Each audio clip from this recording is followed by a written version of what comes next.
Assalamualaikum warahmatullahi wabarakatuh. Waalaikumsalam warahmatullahi wabarakatuh.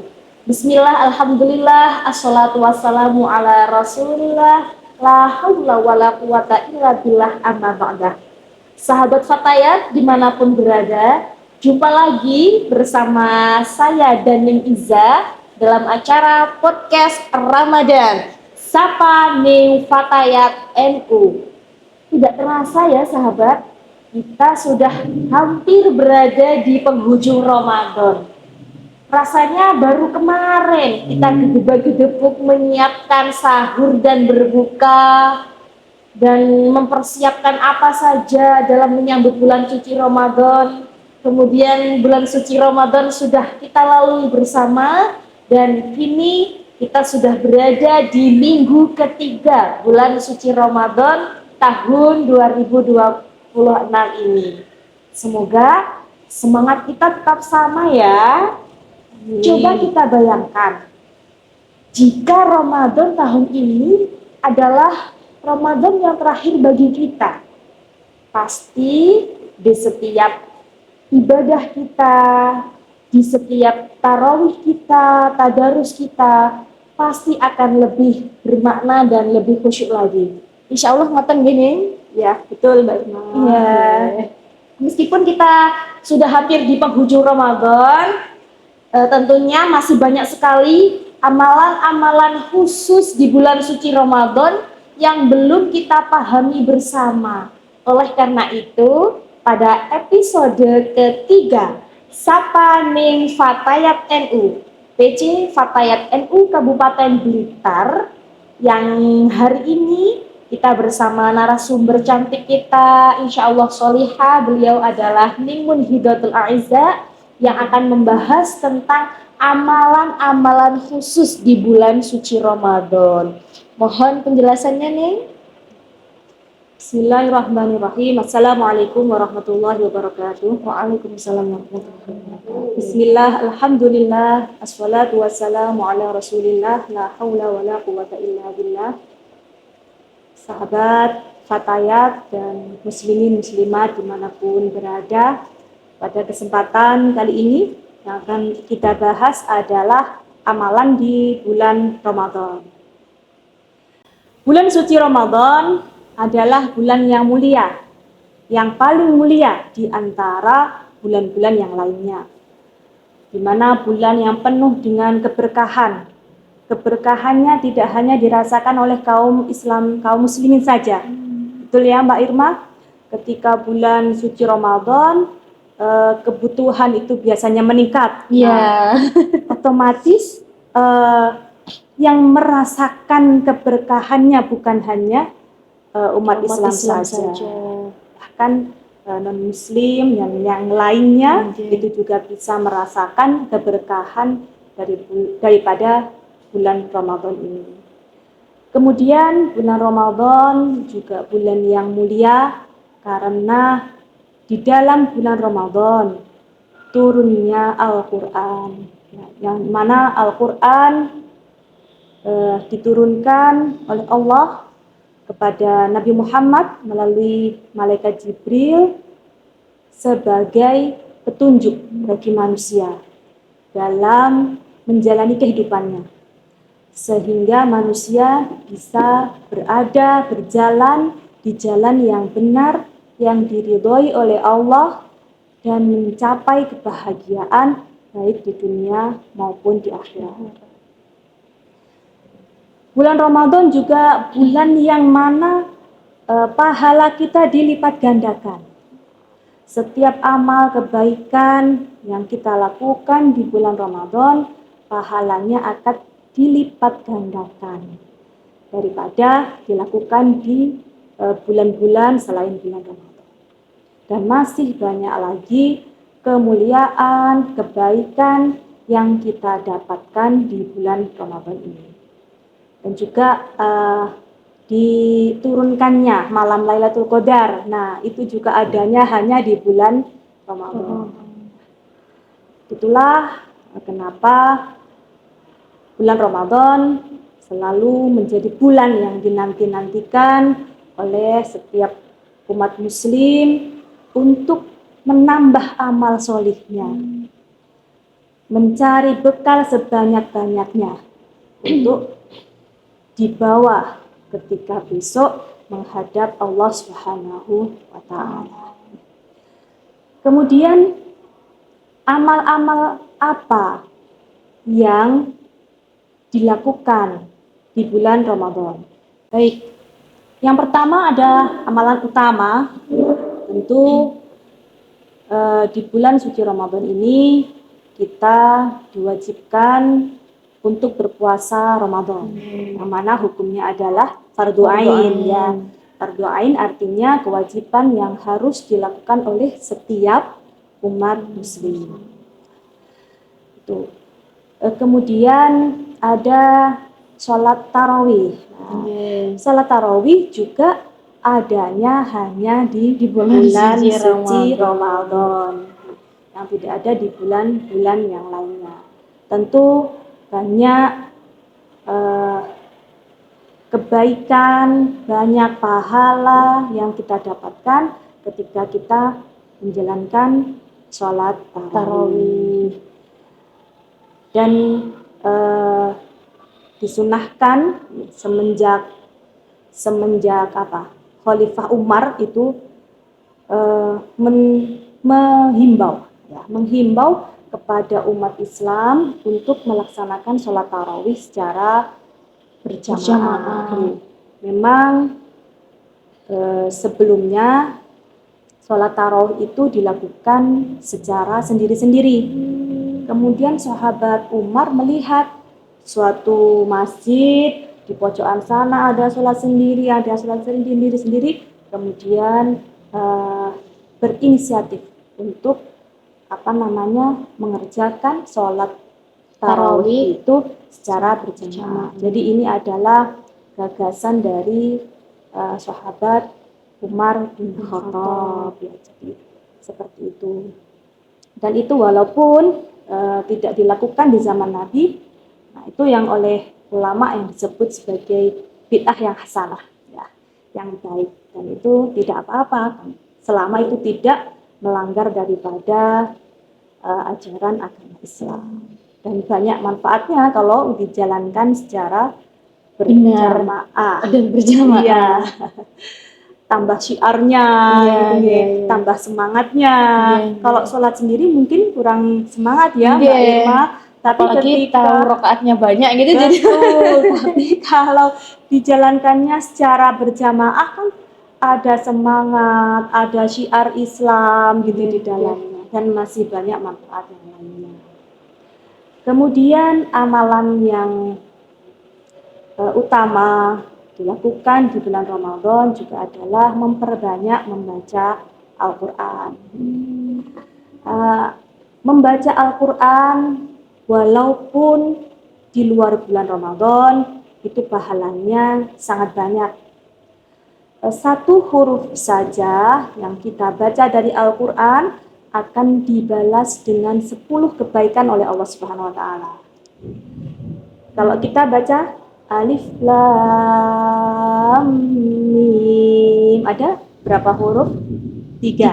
Alif, Lam, dan Mim. Nah, berarti ada 30 kebaikan. Itu masih ya. Kemudian kalau belum kita membacanya satu halaman atau mungkin sampai 1 juz setiap harinya. Dan apalagi itu dilakukan ketika bulan Ramadan. Tentu akan banyak sekali pahala yang bisa kita dapatkan. Dan membaca Al-Quran yang kita baca itu akan memberi syafaat atau pertolongan kepada kita, kepada yang membacanya besok di hari kiamat. Suatu riwayat hadis menyebutkan Iqra'ul Quran fa innahu ya'ti yaumal qiyamah syafi'an li ashabi. Bacalah Al-Quran, sesungguhnya Al-Quran akan datang pada hari kiamat memberi syafaat kepada orang yang membacanya. Tentu pada hari kiamat di mana tidak ada pertolongan lagi, ya, maka harapan kita yaitu ada Al-Quran yang kita baca. Kemudian juga memperbanyak sholawat. Nah, sholawat juga bisa memberi syafaat kepada kita besok di hari kiamat. Masih banyak lagi amalan-amalan yang bisa kita lakukan di bulan Ramadan yang pahalanya melimpah. Seperti sedekah. Biasanya berbagi takjil itu ya, Nek. Betul nih, kalau dalam bulan suci Ramadan dikemas dalam berbagi takjil. Orang-orang kesadaran untuk bersedekah kalau di bulan Ramadan meningkat. Iya, betul. Karena mereka menyadari pahalanya yang dilipat gandakan. Bahkan dalam suatu riwayat hadis menyebutkan bahwa sedekah yang paling utama adalah sedekah yang dilakukan di bulan Ramadan. Jadi banyak orang di bulan Ramadan ini berlomba-lomba untuk memberikan sedekahnya. Bahkan kalau kita tuh jalan tuh sore-sore jalan itu tidak hanya satu ya Mbak Irma yang memberi benar sekali. Banyak itu membuktikan kesadaran umat muslim akan keutamaan di bulan Ramadan. Kemudian juga memberi buka makanan atau minuman kepada orang yang sedang puasa, kepada orang yang berpuasa. Itu akan mendapat pahala yang sama dengan orang yang berpuasa tersebut, tanpa mengurangi sedikit pun pahala bagi orang yang berpuasa tersebut. Dalam hadis Rasulullah disebutkan man fatara iman kutiba lahu ajrus shaimi la yanqusu min ajris shaimi syai'un. Jadi orang yang memberi buka atau makanan atau minuman untuk berbuka kepada orang yang puasa, maka baginya adalah pahala yang sama seperti orang yang sedang berpuasa tersebut, tanpa mengurangi sedikit pun pahala dari orang yang sedang berpuasa tersebut. Nah, jadi sama orang yang memberi buka dengan orang yang berpuasa mendapat pahala yang sama. Nah, semua itu dapat bernilai ibadah dan mendapat pahala dari Allah jika kita lakukan dengan ikhlas. Betul, kunci dari ibadah itu adalah ikhlas. Ya. Ikhlas karena hanya mengharap ridho dari Allah Subhanahu wa taala.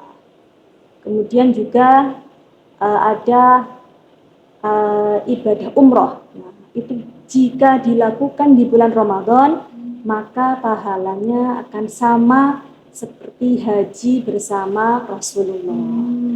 Maka tidak heran ketika bulan Ramadan yang menjalankan umroh bukannya tambah sedikit, tapi tambah banyak dan tambah padat ya gitu. Dan biasanya juga tambah mahal karena banyak peminatnya, jadi tambah mahal. Nah, kemudian kebaikan ibadah yang kita lakukan di bulan Ramadan karena iman, karena mengharap pahala dari Allah, maka Allah akan memberikan ampunan atas dosa-dosa kita yang telah lalu. Seperti disebutkan dalam hadis, man qama Ramadana imanan wahtisaban ghufira lahu ma taqaddama min dzambihi. Barang siapa menegakkan atau beribadah di bulan Ramadan dengan penuh iman dan mengharap balasan dari Allah Subhanahu wa taala, maka akan diampuni dosa-dosanya yang telah lalu. Itulah kemuliaan dan amalan-amalan yang dapat kita lakukan di bulan Ramadan dan masih banyak lagi amalan-amalannya. Ini terkhusus untuk sahabat-sahabat kita atau kita nih. Ketika haid itu amalan-amalan apa saja yang sekiranya bisa kita lakukan? Kan kalau taraweh, kemudian tadarus Al-Qur'an, Ya. puasa Ramadan itu kan ketika kita haid kan nggak bisa Nggak menjalankan, bisa, Ge. betul, Ge. Iya. Terus untuk kita ketika haid itu amalan-amalan apa saja kira-kira yang bisa kita lakukan? Baik. Seorang wanita memang sudah kodratinya Nggih. ya Mbak Irma oleh Allah diberikan haid gitu. Jadi ketika bulan puasa tiba memang seorang wanita tidak boleh untuk melaksanakan ibadah puasa. Bagaimana mereka bisa mendapatkan pahala yang sama dengan orang-orang yang sedang berpuasa? Apa yang bisa dilakukan oleh para wanita yang sedang haid? Yang pertama misalkan memberikan buka puasa tadi, Sedekah tadi ya, masaknya di memberikan makanan sedekah. atau minuman untuk orang yang berpuasa. Tadi pahalanya adalah sama dengan orang yang sedang berpuasa. Kita bisa lihat nih semangatnya mbak-mbak, ibu-ibu gitu ketika bulan puasa banyak yang memberi sedekah berbuka puasa, sedekah makanan dan minuman untuk berbuka puasa. Karena ya pahalanya tadi sama seperti orang yang sedang berpuasa tanpa mengurangi pahala orang yang menjalankan puasa tersebut. Kemudian wanita yang sedang haid bisa mengeluarkan sedekah ya, karena sedekah tidak ada syaratnya untuk suci ya, kapanpun bisa dilakukan kapanpun bisa dilakukan dan itu akan menjadi tambahan pahala bagi wanita yang sedang haid di bulan Ramadan. Nah, itu ya, senyum itu pun sudah sedekah ya Mbak Irma. Banyak sekali dalam agama itu yang dianggapnya seperti sedekah. Ada amalan-amalan yang dianggap pahalanya itu sama seperti sedekah, seperti menampakkan wajah ceria di hadapan saudaranya, itu juga sedekah. Kalau yang punya uang ya bisa bersedekah dengan uang. Kalau yang mungkin punya ide atau gagasan juga bisa sedekahnya berupa ide atau gagasan atau pemikiran seperti itu. Punyanya tenaga bisa digunakan sedekahnya lewat tenaga, misalkan membantu menyiapkan buka bersama ya itu juga bisa dikategorikan ibadah yang mendapat pahala. Tentu syaratnya adalah ikhlas karena Allah Ta'ala. Kemudian yang bisa dilakukan oleh wanita yang sedang haid lagi adalah misalkan thalabul ilmi, menuntut ilmu, menghadiri majelis-majelis taklim ketika sedang di bulan Ramadan ya. Karena tidak kan boleh saja menghadiri majelis taklim kita mencari ilmu, menambah wawasan kita sekaligus menggugurkan kewajiban kita. Karena apa? Thalabul ilmi, mencari ilmu itu hukumnya adalah wajib, mulai dari kecil sampai ajal menjemputkan hukumnya wajib. Fardhatun ala kulli muslimin wa muslimatin. Thalabul ilmi fardhatun ala kulli muslimin wa muslimatin. Tentu dengan menghadiri majelis ta'lim itu kita bisa menambah banyak ilmu, menambah banyak wawasan, juga bisa menggugurkan kewajiban kita sebagai seorang muslim untuk terus mencari ilmu. Termasuk mendengarkan podcast kita ini juga termasuk salah satu semoga cara. Amin. Semoga menjadi ibadah diterima oleh Allah Subhanahu wa taala. Kemudian nih dalam bulan Ramadan itu ada yang namanya malam atau Lailatul Qadar, malam Ya. 1000 bulan atau Lailatul Qadar. Ya. Nah, itu masih banyak sekali yang belum paham atau mungkin ciri-cirinya malam Lailatul Qadar itu apa? Ngoten nih. Nggih. Malam Lailatul Qadar ya, malam yang istimewa yang hanya diturunkan di bulan Ramadan. Lailatul Qadar, Laila artinya adalah malam. Malam. Sementara Qadar itu ada beberapa arti. Yang pertama ada diartikan sebagai penetapan. Karena Allah menetapkan takdir kepada makhluknya, ya, itu di malam Lailatul Qadar. Kemudian ada yang mengartikan, ada juga Qadar itu berarti sebagai kemuliaan. Nah, kemuliaan. Tentu ini karena di malam Lailatul Qadar adalah malam diturunkannya Al-Quran, ke langit dunia.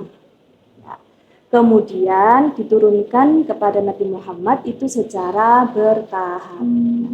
Jadi dari sisi Allah diturunkan ke langit dunia itu pada malam Lailatul Qadar itu, sehingga disebut sebagai malam kemuliaan.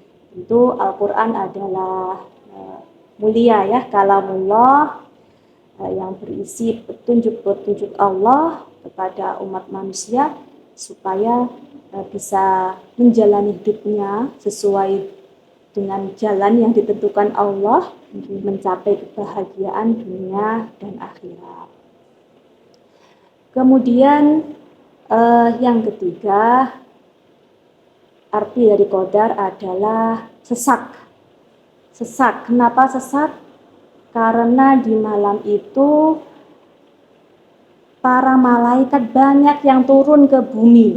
Nah, sehingga bumi itu sesak, dipenuhi oleh para malaikat. Seandainya malaikat itu bisa terlihat, tentu akan sesak sekali ya. Karena malaikat adalah makhluk yang gaib yang kita tidak bisa melihatnya. Nah, sehingga kita tidak bisa melihat dengan mata kepala kita. Namun di malam Lailatul Qadar, malaikat banyak yang turun ke bumi, yang mana para malaikat itu mendorong kepada manusia untuk melakukan kebaikan. Kalau malaikat itu kan mendorongnya kepada manusia melakukan kebaikan ya Mbak Irma. Kalau iblis itu mendorongnya melakukan kemaksiatan, kejahatan. Misalnya kita di suatu tempat, di tempat umum ya, ada uang yang jatuh, ada dompet yang jatuh. Terus kemudian kita ambil, kita buka, di situ ada KTP-nya, ada alamatnya. Nah, tentu malaikat akan mendorong kita untuk melakukan kebaikan. Ayo dikembalikan, ini sudah ada alamatnya. Tapi iblis mendorongnya kepada kemaksiatan. Udah, ambil saja, itu kan rezekimu, kenapa dikembalikan? Nah, kalau manusia tersebut mengikuti dorongan malaikat, maka dia akan terdorong untuk mengembalikan dompet tersebut kepada pemiliknya. Tapi kalau yang diikuti adalah dorongannya iblis, ya akan diambil sendiri ya. Kesempatan ini mumpung kan gitu. Nah, gitu. Jadi Lailatul Qadar adalah malam kemuliaan. Umumnya dimaknai seperti itu karena pada malam itu diturunkannya Al-Quran ke langit dunia oleh Allah Subhanahu wa Ta'ala. Nah, kemudian disebut sebagai malam kemuliaan karena juga Lailatul Qadar adalah malam yang lebih baik daripada 1000 bulan. Nah, ketika kita beribadah, ketika kita beramal sholih di malam itu, maka sama seperti kita melakukan ibadah atau amal kebaikan selama lebih dari 1000 bulan. Dulu ini berawal dari keresahan para sahabat Nabi, Mbak Irma. Mereka resah karena umatnya Nabi Muhammad ini kan umurnya tidak sepanjang umat-umat terdahulu. Ya, dulu zaman Nabi Nuh itu kan sampai ratusan tahun, Nabi Nuh itu hampir 1000 tahun gitu. Nah, Nabi Ibrahim itu juga ratusan tahun gitu nggih. Nah, tapi umat Nabi Muhammad rata-rata ya seperti Nabi Muhammad nggih, 60, 70 gitu ya. Nah, kemudian mereka ingin ya, bertanya kepada Rasulullah, ya Rasulullah, kami ini umat panjenengan umurnya tidak sepanjang umat-umat nabi-nabi yang terdahulu. Nah, bagaimana kita bisa melakukan ibadah, bisa melakukan kebaikan, bisa mengumpulkan pahala sebanyak umat-umat nabi-nabi yang terdahulu. Itulah kemudian oleh Allah diberikannya ya, malam Lailatul Qadar itu. Walaupun usia umat Nabi Muhammad itu pendek dibandingkan dengan umat yang terdahulu, tetapi dari segi pahala yang didapat tidak kalah. Seperti itu. Kemudian Lailatul Qadar ini kapan secara pastinya itu hanya Allah yang tahu. Kapannya, pasnya itu tidak ada yang tahu kecuali Allah Subhanahu wa Ta'ala. Namun di beberapa hadis disebutkan bahwasanya Nabi Muhammad itu meningkatkan intensitas ibadahnya itu di 10 malam yang terakhir. Kemudian ada riwayat yang lain bahwa Lailatul Qadar itu jatuh di tanggal ganjil di 10 hari terakhir bulan Ramadan. Jadi para ulama ya banyak yang berpendapat bukannya meyakini mboten, cuma memprediksi ya, memperkirakan, karena yang tahu sesungguhnya kapan pasnya Lailatul Qadar adalah yang tahu hanya Allah Subhanahu wa Ta'ala. Ada yang memprediksi ya tadi di hari-hari atau tanggal-tanggal ganjil, mulai dari awal Ramadan hingga akhir Ramadan. Ada yang seperti itu. Ada yang ada yang istilahnya memprediksi ya, mengira-ngirakan itu di 10 malam yang terakhir atau di malam-malam ganjil 10 hari yang terakhir di bulan. Oleh karena itu ya masyarakat kita banyak yang memanfaatkan ketika malam-malam ganjil gitu nggih. Nah, untuk meningkatkan ibadahnya. Tentu hikmah dibalik dirahasiakannya malam Lailatul Qadar ini supaya umat Islam itu bersungguh-sungguh mulai dari awal Ramadan, bahkan sebelum Ramadan ya sudah persiapan betul, bersungguh-sungguh dalam menjalankan ibadahnya. Ya. Kemudian tanda-tandanya, tanda-tanda orang yang mendapatkan malam Lailatul Qadar itu yang pertama adalah meningkat kebaikannya. Jadi setelah Ramadan ibadahnya semakin baik, tidak hanya ketika Ramadan gini. Akhlaknya juga semakin baik. Nah, kemudian hubungannya yang kedua, orang yang mendapatkan Lailatul Qadar itu tandanya adalah dia itu bisa berdamai. Jadi ada damai dengan dirinya sendiri. Damai dengan dirinya sendiri berarti itu menerima tidak gampang Rasulullah, tidak gampang menggerutu atas apapun yang ia terima dari Allah Subhanahu wa taala, ataupun damai dengan orang lain. Atau hidup kita kan namanya manusia, hubungan kita adalah ada hubungan yang vertikal dan horizontal.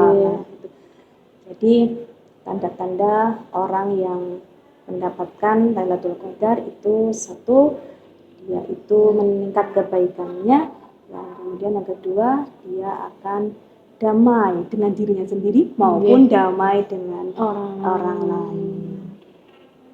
Kemudian kalau tanda-tanda atau gejala alam, gejala alam itu di para ulama berdasarkan beberapa riwayat itu menjelaskan bahwasannya gejala alam yang terjadi adalah paginya itu tidak terlalu panas, hawanya sejuk gitu ya. Terus kemudian malamnya itu tidak ada awan atau mendung atau langit cerah gitu ya. Kemudian tenang gitu, suasananya tenang.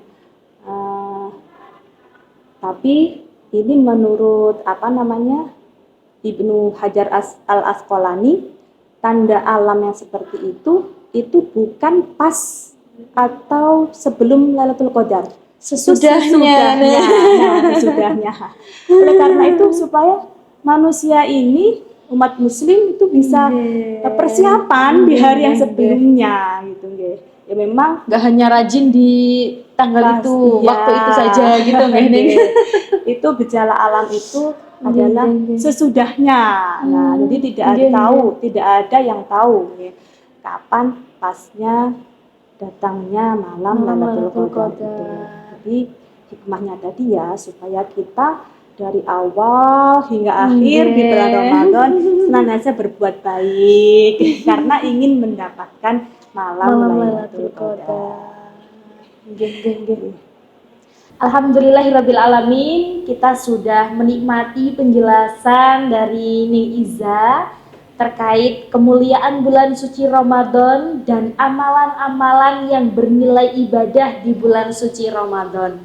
Semoga di penghujung Ramadan ini kita masih tetap diberikan keistiqomahan.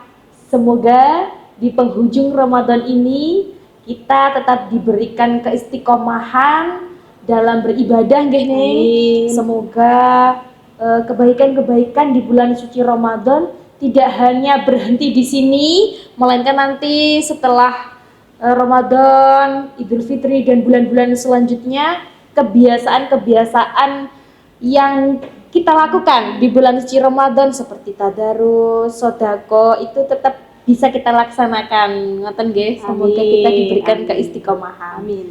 Dan di penghujung segmen episode 3 podcast Sapa Ning Fatayat NU, tentunya ada giveaway, sebuah pertanyaan untuk semua sahabat.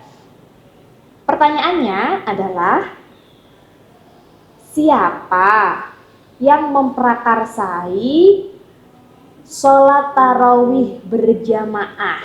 Tadi Ning Iza sudah menjelaskan, dan bagi sahabat semuanya yang tahu jawabannya, siapa yang paling cepat dan paling tepat, silahkan mengirim jawabannya melalui DM IG Fatayat NU Kabupaten Blitar. Sekali lagi kami ucapkan terima kasih kepada Ning Iza yang sudah meluangkan waktunya untuk berbagi ilmu bersama sahabat Fatayat dimanapun berada ning. Semoga kita berjumpa dengan bulan Ramadan yang akan datang. Amin. Untuk terakhir, jargonnya PC Fatayat NU Kabupaten Blitar.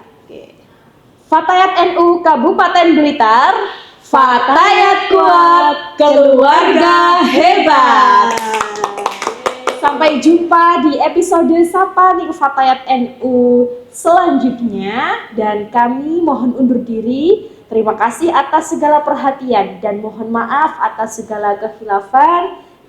Wallahul muwaffiq ila aqwamit thariq. Wassalamualaikum warahmatullahi wabarakatuh. Waalaikumsalam warahmatullahi wabarakatuh.